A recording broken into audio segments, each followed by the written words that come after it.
अचानक बंद करा ते फॉरेस्ट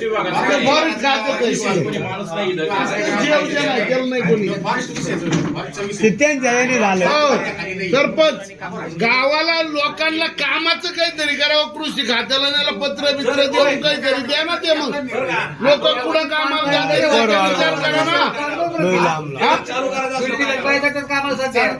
काम करून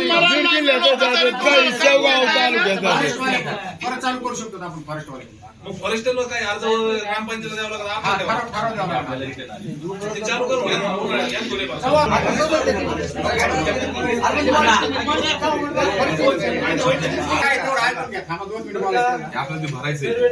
मी 45 वर्ष राहतो. तो ग्रामपंचायत मला जो ठराव पाहिजे, त्यामुळे सगळ्यांनी सह्या करावी एवढी माझी विनंती. आणि ग्रामपंचायत मला ठराव लागतो. तो आता द्यातून त्याला विषय ऐकायला काय विषय मी थोडक्यात सांगतो. ज्या ठिकाणी राहतात का ते वरती पहिलं सप्पर, त्या ठिकाणी मी 45 वर्षापासून राहतो. क्षय व्यक्ती काय असेल त्यांचं घरगुती भांडण, त्याच्यात आपल्याला काय डोकं घालायची गरज नाही. पण ते म्हणतात मी तिथं 45 वर्षापासून राहतो, असं मला ग्रामपंचायत ठराव पाहिजे. संपूर्ण लोकांचं सह्या दे ना. मग काय घर असेल ना तुमचं, घर आहे ना, सप्पर आहे ते. सगळ्यांना माहिती मग बरोबर आहे ना. सकाळ फोटो काढून बरोबर होते ना. फोटो काढायला सगळं. बरं, दुसरा मुद्दा तुमचा त्याचं काय मार्ग आहे? मला काय म्हणायचं, महात्मा गांधी राष्ट्रीय रोजगार अभियान विहिरी दिल्या जातात. महात्मा गांधी ग्रामीण रोजगार हमी योजनेअंतर्गत सिंचन विहिरीचे प्रस्ताव पंचायत समिती मार्फत मंजूर केले जातात. त्याचा हा JR आहे.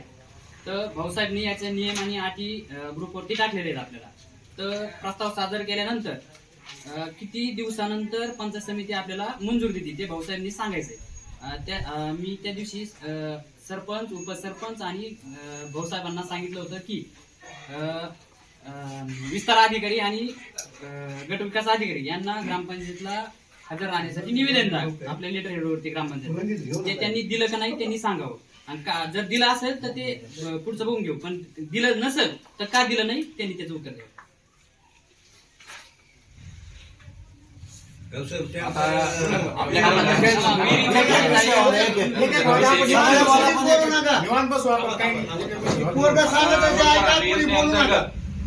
आता जे प्रस्ताव आपण दाखल केले आहे शासन निर्णयानुसार त्याच्यावर 1 महिन्यात कारवाई करावी. जरी काही त्रुटी वगैरे जर असेल तर ते खाली फॉरवर्ड करावं लागेल. हो, पण आपण जे प्रस्ताव दाखल केले याच्यातला एकही प्रस्ताव आपल्याला परत आलेला नाही. कुठलाही प्रस्ताव आपल्याला रिटर्न आलेला नाही.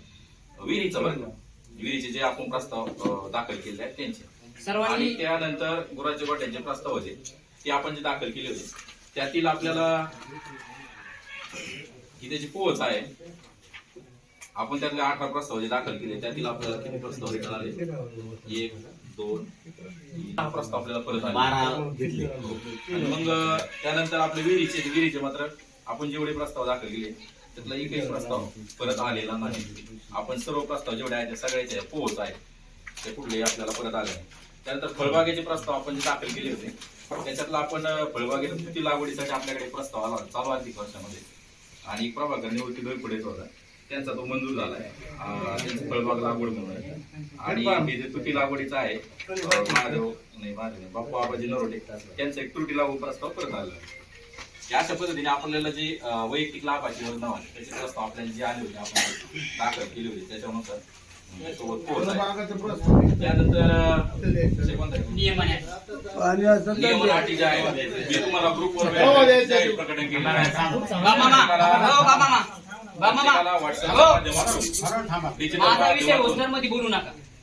डिजिटल माध्यमातून आपण प्रत्येकाला वेळोवेळी आता जवळपास प्रत्येक गावातल्या ग्रुपला 100-200 माणसं येतात. आणि विषय म्हणजे असं की आपण वैयक्तिक पण प्रत्येकाला मेसेज देतो आपल्या ग्रामपंचायत. आपण तरी वाचून तर ते जे शासन त्याच्या अटी वगैरे शेती आहेत मी तुम्हाला त्याचं वाचन करू आणि त्यानुसार जे प्रस्ताव आपण आले ते आपण ते दाखले होते. आता त्या विहिरीच्या अटी वाजता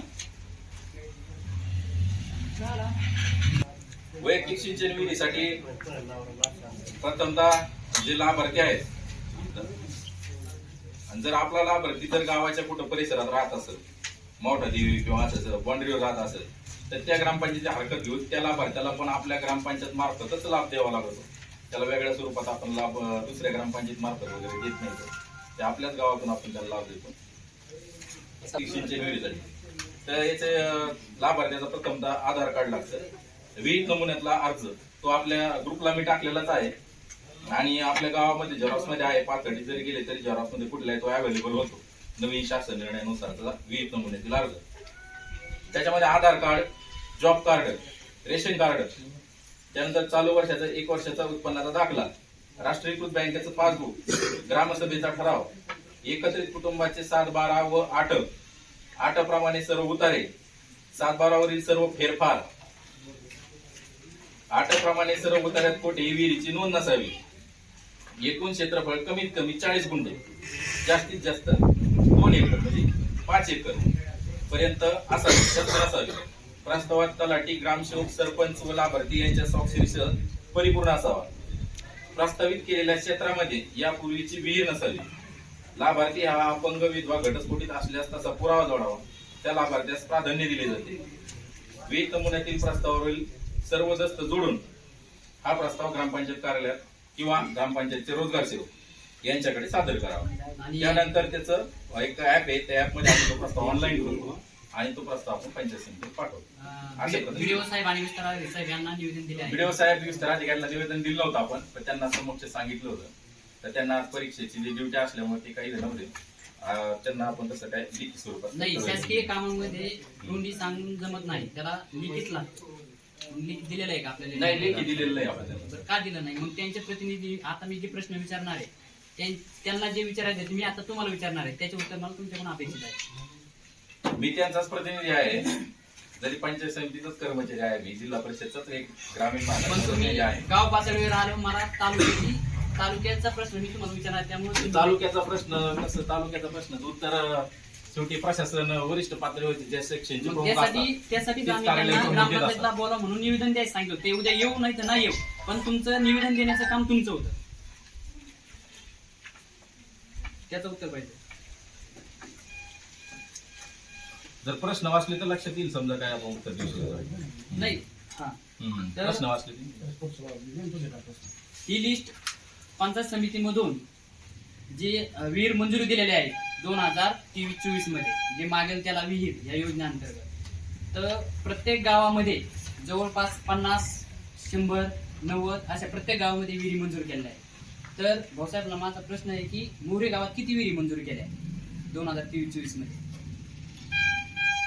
आपल्या गावामध्ये 23-24 आकड्यानुसार फक्त 2च विहिरी मंजूर झाल्या. बाकीच्या गावामध्ये राजेंद्र कारभारी डोईपडे आणि सुखदेव नामदेव त्या 2 विहिरी मंजूर झाल्या.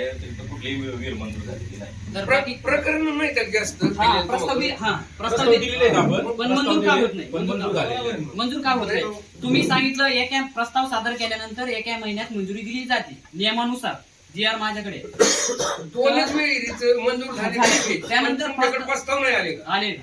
प्रस्ताव आलेले आमच्याकडे एकही प्रस्ताव पेंडिंग नाही. आम्ही सर्व प्रस्ताव पंचायत समितीला दाखल केलेले आहेत. पंचायत समितीमधून मंजूर का नाही? पवच दिली का मला काल तुम्ही आपण दाखल केली म्हणून? पोच आमच्याकडे आहे ना. आमच्याकडे ना तो आम्ही ग्रामपंचायतीची पोच आमच्याकडे असते ना. मग मी काय म्हणतो, ज्यावेळेस माझा प्रस्ताव तारखेला गेलाय 7 महिने झाले, मग तुम्ही सांगता 1 महिन्याच्या आत मंजूर करावं लागतं. 7 महिने होऊन मग प्रस्ताव मंजूर का नाही झाला त्याचं उत्तर तुम्ही द्या.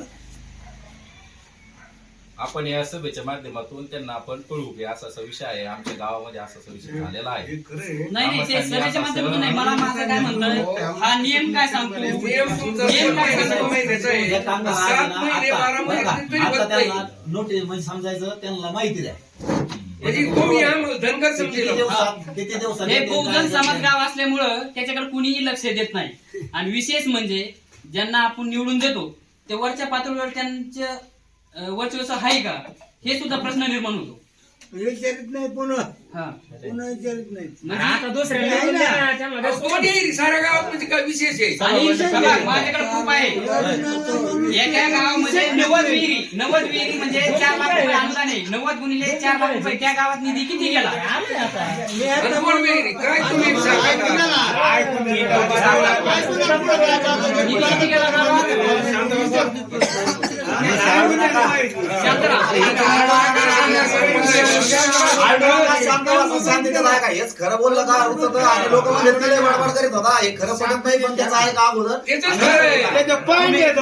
प्रत्येकाला माझ्या मागाचा होण्या आधी माझा बोल ते सगळं खरं आहे. एका गावामध्ये 87 विहिरी मंजूर केल्या गेल्या. किती? 87 आणि 36 गायगोट्याला अनुदान आहे 75,000 रुपये. विहिरीला अनुदान आहे 4 लाख रुपये. 87 गुणिले 4 लाख रुपये कर आणि 75 गुणिले 36 त्या गावामध्ये निधी किती गेला?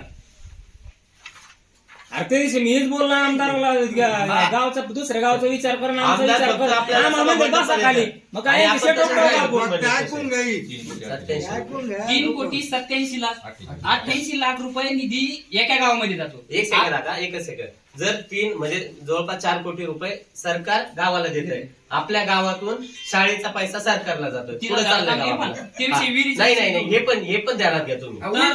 ऐका, भाऊसाहेबांनी नियम सांगितलेले आहेत ते आपल्या गावासाठी ग्रुपवर टाकलेले ते आता सगळ्यांनी ऐकलेलं बी आहे. तर मी जे पंचायत समितीमधून ज्या विहिरी मंजूर केल्या आपल्या गावासाठी जे नियम आणि अटी शर्ती ज्या भाऊसाहेबांनी टाकलेल्या आहेत त्या फक्त आपल्या गावासाठीच आहेत की पाथरी तालुक्यात ज्या आराखड्यामध्ये गाव आहेत त्यांच्यासाठी बी आहेत.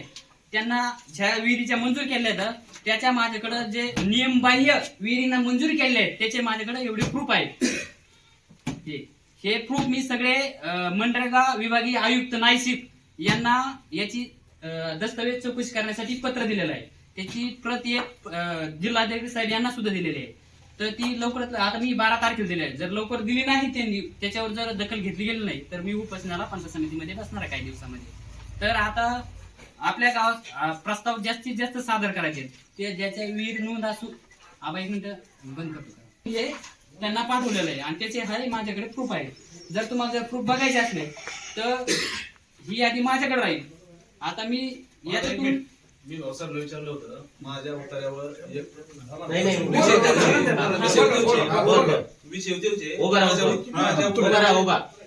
माझ्या उतार्यावर एक विहीर आहे. मी अर्ज भरू का? माझी मंजूर होईल का? माझ्या उतार्यावर विहीर आहे म्हणून भाऊसाहेब म्हणले विहीर असल्यानंतर आपलं होत नाही. मग त्याच्यात ऐका 2 मिनिटाला तुमची वेळ आहे बरोबर का? तुमची वेळ आहे.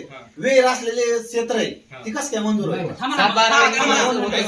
2 मिनिटं मला फक्त जिथं वेळ नाहीये ती मंजूर होईल किंवा नाही होईल तुम्हाला तिथं अर्ज भरणं कर्तव्य. ऐका 2 मिनिटं. पण तुमच्या क्षेत्रामध्ये 1 एकर मध्ये वेळ आहे ऐका ती तुम्ही कागदपत्र मी आता सांगितलं मागं यशवंतराव चव्हाणचे 25 घरकुल आपण बैठक घेऊन मिटिंग करून टाकू. ऐका 2 मिनिटं ऐका. मी म्हणलं मिटिंग घेऊन टाकू. 85 लोकांना खर्च करायला लावायची गरज नाही. ऐकून घ्या 2 मिनिटं.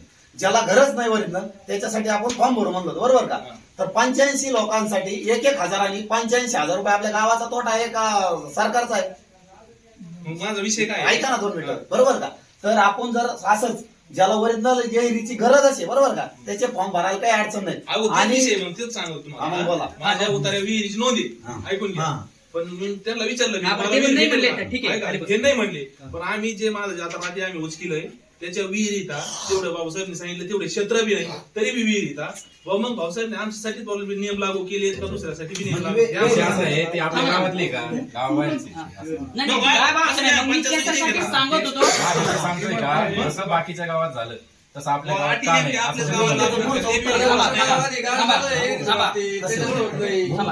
नाही भाऊसाहेब थांब. एक मिनिट शांत राहा. मला काय म्हणायचं भाऊसाहेब हे नियम तुम्ही टाकले. आता हा प्रस्ताव आहे बबन राऊत. आता मला काय म्हणायचं 48 नंबरचं नाव वाचा. काय नाव आहे?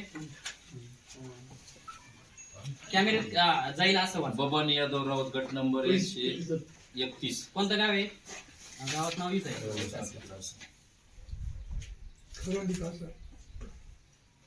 इथं नाव आहे खरवंडी कासा. हा कुठला आहे? उतारा कुठला आहे? खरवंडी. गट नंबर किती आहे? 131. इथं किती आहे? 131. मग मला सांगा त्या व्यक्तीच्या नाव बबन यादव राऊत किती क्षेत्र आहे त्या व्यक्तीचे नाव ते गावकऱ्याला सांगा. नाही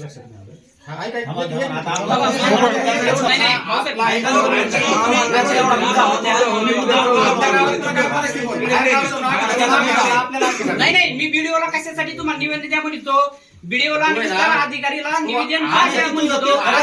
मी काय म्हणतो, त्यांना इथं बोलवा, मी तुम्हाला प्रश्न विचारणार नाही. ते मान्य आहे ना. आपण काय विचारलं? आपल्याला लोकं- नाही, नाही, ते मला सांगा ते आधी. नाही, नाही, आधी तर नाही. दुसऱ्या गावच्या मी काय- एका गावामध्ये भरती झाली. तुमच्या गावामध्ये एक नाही झाला. त्यात तुम्ही म्हणता की झाली नाही. मला म्हणजे उत्तर द्या. ते ऐकू दे. त्यांनी जे आणलं त्याच्याबद्दल आम्ही काय काम केलं हे माहिती आहे. आम्हाला बोलायचं तुम्हाला, बोला. नका बोलू नका मध्ये. त्याच्यात विषय नाही. अरे आम्हाला त्याचं ऐकू दे रे. त्याला बोलू द्या ना आधी.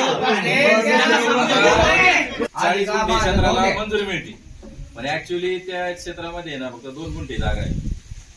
एवढा मोठा प्रश्न आहे. अरे मला काय म्हणायचं मग त्याच्यावर आपण आपलं गाव जाऊन कारवाई करणार आहे का?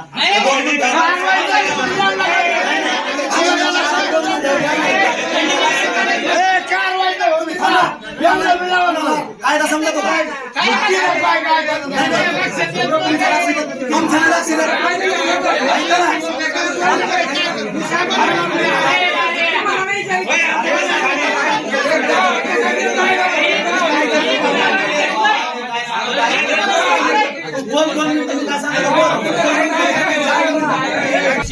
विहीर नोंद उतार्यावर 7/12 वरती विहीर नोंद नसावा. तर विहीर नोंद नसावा. आता विहीर 7/12 विहीर फक्त विहीर असा उल्लेख असतो, ते तो विषय सोडून द्या. पण जो लाभार्थी आहे त्याच्या नावाने, म्हणजे मी जर लाभार्थी असेल, माझं नाव जे 7/12 आहे त्याच्यावरती महादेव नरोटे यांच्या नावे विहीर, असं मी तुम्हाला उदाहरण आहे. म्हणजे विहीर फक्त विहीर आहे ना, ते तर असे माझ्याकडे किती पडले. पण ऍक्च्युअल जो लाभार्थी आहे त्याच्या नावानिशी विहीर नोंद आहे, तरी सुद्धा त्याला विहीर मंजुरी दिलेली. ते त्याचे त्याचे मी असे कित्येक माझ्याकडे हे येतं, ते फक्त एक वाचण्यासाठी त्यांना देतो. मला एक विचारायचं लाभार्थीचं नाव आहे ज्ञानोबा तुकाराम खेडेकर. खेडेकर. गट नंबर आहे 405. भाऊसाहेब उत्तरा वाचून नका. गट नंबर तेच आहे का, गाव तेच आहे का, आणि लाभार्थी तोच आहे का, आणि विहीर नोंद आहे का नाही, नाव आहे ते सांगा. सर्वांना कॅमेऱ्यामध्ये कैद होईल असं सांगा. गट नंबर 405 मालगाव, गावाचं नाव आहे ज्ञानोबा तुकाराम खेडकर. खेडकर आहे नाव आहे. हा, गट नंबर चेक करा. बरोबर आहे. गट नंबर त्याचं जे म्हणणं आहे 405. आणि नावानिशी आहे का नाही ते विचारा. विहीर ज्ञानदेव तुकाराम खेडकर. लाभार्थीच्या नावाने विहीर नोंद आहे, त्यांची विहीर मंजूर झालेली आहे. डबल डबल तेच विषय होता. पहिली जी आहे ना ती डबल झाली ती कशी झाली आहे, त्या प्रस्तावाला मंजुरी कशी दिली हे भाऊसाहेबांनी सांगतो. आता हे प्रस्तावाचं जे छाननी वगैरे जे असते ना, ते प्रत्येक गावाचे जे प्रस्ताव वगैरे जे वरिष्ठ पातळीवर असते, जसं आपण आपल्या गावाचे प्रस्ताव हा, म्हणजे ते वरिष्ठ कोण आहे ते वरिष्ठ सांगा. पातळीवर समजा पंचायत समिती स्तरावर ते प्रस्तावाची छाननी तुम्ही आम्हाला मार्गदर्शन करा ना, आम्ही तिथपर्यंत पोहोचतो ना वेगळीवाली. रोजगार हमी कक्षा असतो पंचायत समितीला. त्या रोजगार हमी कक्षामध्ये त्याची छाननीसाठी काही लोक नियुक्त केले जातात, विस्तार अधिकारी दर्जाचे किंवा कृषी विभागाचे. त्यानंतर प्रस्तावाची छाननी दिल्यानंतर ते पात्र किंवा अपात्र म्हणून ठरवलं जातं, आणि त्यानंतर ती मंजुरी मिळते. मग गट विकास अधिकारी यांच्या सही त्याला मंजुरी मिळत असते, आणि त्यानंतर त्या लाभार्थ्याचं काम होतं. आता हा जो विषय आहे हा आपला गावाबाहेरचा विषय आहे. आणि आता समजा हे जे आहे, समजा डॉक्युमेंटेशन त्यांनी दाखवलंय तर त्याच्यानुसार त्याच्यामध्ये आता कशी दिली काय दिली हा प्रशासनाचा भाग आहे. आता याचं ते उत्तर आता हे जे वरिष्ठ पातळी ज्यांनी प्रस्ताव सादर केला असेल, ज्यांनी पात्र केला असेल, ज्यांनी प्रमा दिली असेल, तेच उत्तर देऊ शकतात. त्याचं त्यांनी जे सांगितलं ते आहे खरं. माझा प्रश्न तोच आहे, जे वरिष्ठ अधिकारी जे विहिरींना मंजुरी देतात, कोण देतात? विस्तार अधिकारी आणि बीडीओ साहेब. त्यांना निवेदन देण्यासाठी मी जवळजवळ तुम्हाला 1 महिन्यापासून मागे लागलोय की ग्रामपंचायतला त्यांना बोला, माझे प्रश्न येतात. मी तुम्हाला न विचारता मी त्यांना विचारेन. ते जर आले असत्या तर तुमचं निरीक्षण डायरेक्ट त्यांच्याकडून झालं असतं. जे अधिकारी तुम्हाला जायची तिथं गरज नाही, ते जर इथं बसलेले असते तर आज समोर आपण त्यांना विचारलं असतं. पण आज निवेदन दिलेलं नाही. मग हे का हे निवेदन द्यायलाच पाहिजे होतं ना. द्यायला पाहिजे. हे ग्रामपंचायतला निवेदन देता येतं याच्यावर स्टडी करूनच मी यांना सांगितलं होतं. व्हिडिओला आणि विस्तार आदेशला ग्रामपंचायतला निवेदन देता येतं याचा अभ्यास करूनच यांना मी सांगितलं होतं. असं नाही की मी तिथून फोन करला आणि सांगितलं. सगळ्यांच्या घरी जाऊन, असं बी नाही फोनवर नाही, सगळ्यांच्या घरी जाऊन सांगितलं होतं. सरपंचाच्या सांगितलं होतं, उपसरपंचाला बी सांगितलं होतं आणि ग्रामसाहेब भाऊसाहेबला बी सांगितलं होतं की निवेदन द्या. नाही दिलं तर तुम्हाला माझ्या प्रश्नाचं उत्तर द्यावं लागेल. दुसरी गोष्ट द्यायला पाहिजे तो. दुसरी गोष्ट अजून अल्पभूधारक 2 हेक्टर पर्यंत कमीत कमी 0.40 म्हणजे 1 हेक्टर म्हणजे 1 एकर आणि अल्पभूधारक म्हणजे 2 हेक्टर म्हणजे 5 एकर. आता तुम्हाला असे मी प्रूफ दाखवीन की त्यांना विहिरी मंजुरी दिलेल्या आहेत. आता असे अनेक आहेत, पण मी तुम्हाला एक एकच सांगणार. जे नियम आहेत शासनाचे, प्रत्येक नियमावर एक एक उदाहरण देईल. त्याचे सगळे हे माझ्याकडे प्रूफ येतं. यादीतले सगळेच घोटाळ्याचे, जे मोठे घोटाळे तो सांगतो तो समजून सगळं. काय सांगू नको. शांत आहे का? इरफान. याचा